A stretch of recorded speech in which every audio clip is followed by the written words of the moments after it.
No tan bo com el Leonardo. Que no et senti la Maria Àngels. Aquell sí que és un home. Un home Da Vinci.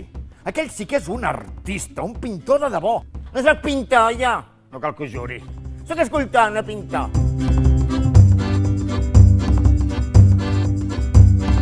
Jo no seria capaç de fer el que es fa amb un tros de pedra. Tu tampoc. Oi que no, Lapo? És un aprofitat.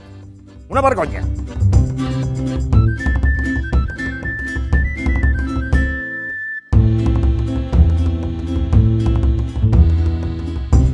Lapo? Un medalló, un nas, una mà, uns dits i una natja són meus. No ho pots trencar. Però m'ho puc endur. No, Lapo, no em toquis. No em toquis, deixa'm estar.